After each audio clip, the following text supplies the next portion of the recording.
Hey, my name's Amaan. I want to give a quick talk on how I track my spending. Uh,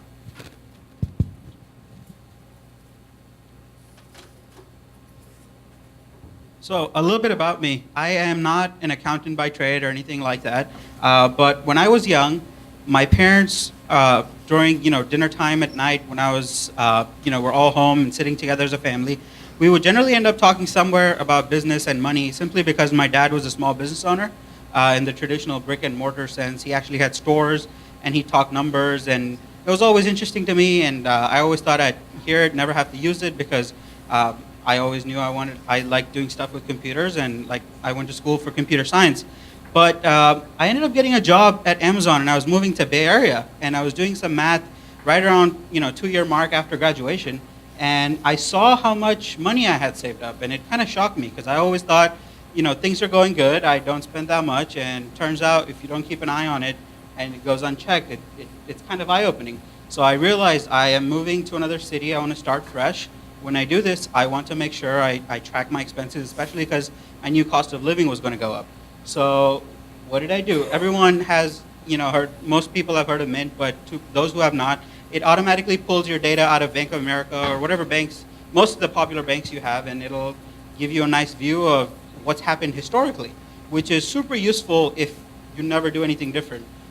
For me, since I was moving to another city, I knew things were going to be different. I wanted to do better at forecasting what was about to happen, things that were, expenses that I was going to see in the future. So I ended up looking around. My first version was a little post-it that, I kind of just did a little math and tried to figure out like what money I need to have in the account. Turns out that doesn't satisfy anyone. Even if you're a 25-year-old single guy, expenses get more complicated. So I looked around the landscape a little bit for stuff that was meant for people not accountants.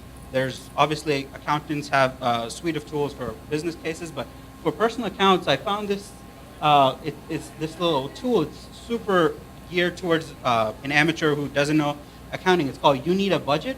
They go by YNAB. They have a little mobile app and a desktop app. I used that for a bit, and I'll talk about how. There was this application, GNU Cash, which is basically just an open source version of some of the more popular commercial software, but it is kind of technical, so I used that a little bit, but didn't quite, had to appreciate all the features, so I went back to that. And then I realized getting data from there into Excel and getting my historical data into Excel allowed me to do a lot more. So, I threw it in, took the tools that I knew, which was put it in a little database and do some analysis. And this doesn't have to look fancy, but it's basically a way of me going through my expenses and coming up with a way of trying to look at it in a more aggregate manner of how much I'm spending every month. And while I was doing this, I realized as much as I knew about accounting, I still needed to go back and revisit the basics and just kind of get a primer. So I did some research, and this is how I kind of picture it. If you're a computer scientist, you're familiar with this type of diagram. This is a directed graph. Each one of these little nodes is an account, and if you're an accountant, you classify them as an asset or a liability, and money moving through them is kind of each connection between them is a transaction. If you're a business owner, you get a customer paying you. If you're a person like me who has one employer who's putting money in your bank account, you're getting that. And these aren't my numbers. These are just a blog I kind of stumbled on, and it turned out to be a very informative way of viewing your finances, which is money comes in this fashion where you have different accounts. You have your employer who pays you, or your customers who pay you, or if you have some savings, you take money out of those savings to take care of your expenses. They go towards that, and it kind of just flows this way. And if you think about it over a long term, you start seeing patterns, which is you always pay your rent, you always pay this, and some of these, if you go back and classify these types of transactions, people look at them and always go with variable cost and fixed cost. I kind of ended up on that, but I didn't actually know I was doing that. The way I ended up doing it was each one of these transactions, I would see how frequently they occur and look at the variance. And if you think about it, variable cost is going to have a higher variance. So I would say, okay, this chunk of transactions that I do, they vary a lot. They go, in different patterns versus my rent or my taxes. They're pretty steady because I don't have that much different month to month. So I want to focus on that. So one of the concrete things I got out of this was I started looking at where I thought was the biggest surprises, which was money I spend on eating out and just going out, and just in general to feed one person was surprisingly large. I looked at what it was, and I didn't know cooking. I'd never had to do it. When I was in college, I always just kind of got by eating out all the time without keeping track. And I realized I could do better if I just took some time to learn how to cook, because most meals I don't need to be eating out every meal, and I can prepare for myself. So I did some of the learnings, and I know a couple of different dishes, and it was fun because every month I would see how much less I was spending on eating out. And once you start seeing that, it's kind of addicting. You start seeing a growth in your, people call it the hockey stick curve. Once you see it in your finances, you're like, man, I need to see this keeping on, increasing, and it's very motivating. So what I kind of do now, it's a little bit of getting data from Mint, getting data from this little application that I track in, and it goes into my database, which puts out an Excel spreadsheet. Once I have it in there, I can do all kinds of number crunching. And it is kind of cool. I look at it and always learn something different. There's always interesting patterns that I didn't know existed. There's opportunities to link up my caffeine spending to my Fitbit tracking or whatever. So it kind of opens up the door a lot to different things, and it's kind of nice because you can actually go see it month to month. You know more about yourself than anyone. And if you see, this is when I moved.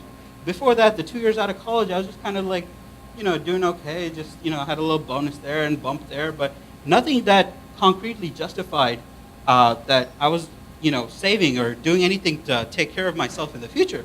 And once I started doing this little, growth pattern was very enticing. And now it's about a year and a half into it. I love the numbers kind of make sense to me. It's not really important, but once you see the directional trend, it is eye-opening. And after seeing this, it made me realize that if you're LeBron James who makes $20 million a year, this kind of a bar tab is not a big deal. So when I wake up and I look at mine, it's not that much, but when I wake up, there's no more walk of shame in the morning. You're not looking at your bank account and saying, what is this that I spent last night? What was I thinking? Because I know this is how much I can afford to allow myself to spend and still reach my goals, and that is great for me. Consequently, if I have to do taxes at the end of the year, they're super easy. I have all my transactions. I have everything they could possibly ask for a record, and it is not stressful at all. Doing forecasting is super easy. I know each one of these categories.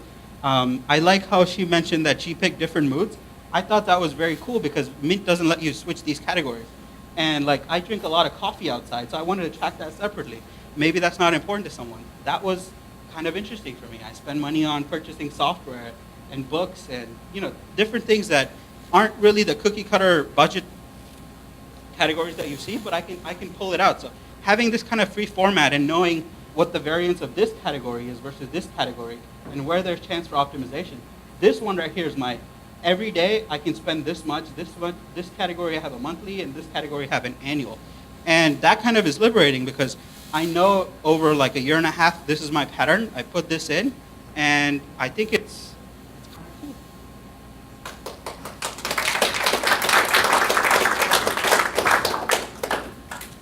Thank you. That graph of your assets is pretty amazing and impressive. It is. It was a great illustration of the information that can come from tracking something. So who would like to kick us off with a question for Amaan? I want to say thanks to Karen and Frank, who took my engineer-produced bullet point presentation and made it a little more pleasing on the eyes. So you guys can thank them for helping coach me.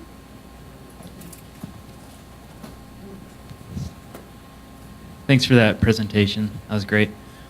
So I do analytics for my job, so I have a couple of technical questions, Sure. as most of us do.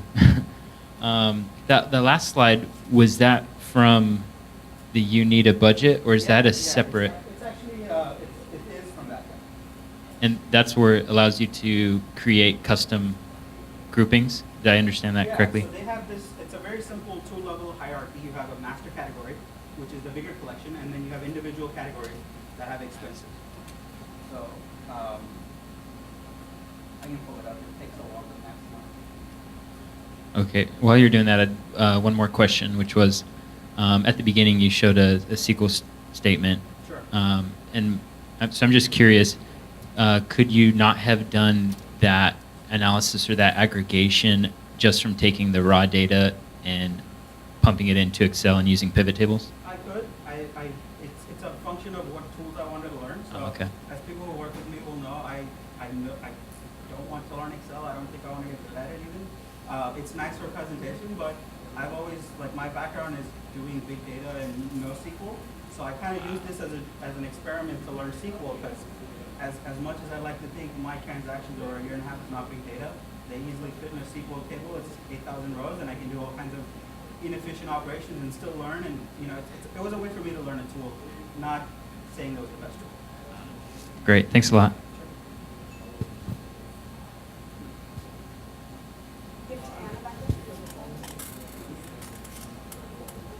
Amaan, I'm very curious. How did you make this not a tedious task? Good question. So I've had this conversation with people who the question was how I didn't make it tedious. I don't know, because this is one of those things that I am so proud of, and I am so afraid I don't know how to reproduce it for any other thing, because there have been things where I'm like, this is a good behavior for me to have, and I want to do this every day for the rest of my life, and that has never stuck. And this is one of those things that just kind of inexplicably I can do it within a few minutes, and I have not missed. I've gone on vacations. I've had stressful work weeks. I've had times where I just didn't want to look at a computer, and somehow I still managed to do this. And I don't think it's tedious anymore. Your question is why? I want to say because I think the benefits are, I would love to one day not have to worry about money, and I see myself getting towards that. So the few minutes I'd have to spend, I think, outweigh anything. Like I compare it to just having financial freedom in the future. Not on a, like I'm verbalizing it for the first time, but to me it's just the trade-off is negligible. It's almost like brushing your teeth so you have good dental hygiene. It's like I'm putting my numbers in, so a couple of years from now, or whenever it is that I want to do something on my own, I have financial freedom to be able to do that. I think I turned it off. I think that's a really good point around motivation and habit design, and how in quantified self, I think that happens a lot where we're looking at how do we create stickiness in our tracking, and addressing that motivation question is always really tough. Does anyone else have a question for Amaan? One more question from Anna. She's an accountant, or CPA, so she's interested. I'm sorry if I violated any. No, I am so excited that people actually care about their spending habits. Are you also tracking your cash spending, or are you putting everything on credit cards? So I try to make. The question was, do I track my cash spending? I try to spend cash very little. I have enough just to take care of emergencies if I need to be in a place where it doesn't accept cash, because I've realized cash is one place where if I spend it and I don't enter it right away, there's no going back. For credit cards, at least, at the end of the week, I go to my banks. They all have a CSV. I've wrote a little tool that'll take this and put it in my database. And then I have this, even if I don't put it right away, there's a fallback of at the end of the week, I'll do this. And I've kind of like made this game where I want to have the minimal possible in my bank account, and like whatever I can get away with moving to my brokerage account. So for me, it's like I need to make sure I don't overdraft. So it's not that, it's almost like if I mess this up, that means my calculations weren't right. So that means I didn't know how much I was going to spend this month. So if I have some surprise, it's usually a few days for me to move money between the accounts, because it's a separate bank, and this is by design. So I don't one day decide I want to spend X amount and just have it so conveniently, because it takes 2-3 days to transfer, because it's a separate bank altogether where I keep my brokerage. So part of that is for me to just say that my math was so awesome, my accuracy of my expenses was really there, and I have a little bit of a buffer, but I've gone very close to where I don't need anything extra, so I don't have any tendency to spend it. So if I don't have money in there, that means I can't spend this month. I need to go cook my food on my own. Thank you so much. That was excellent.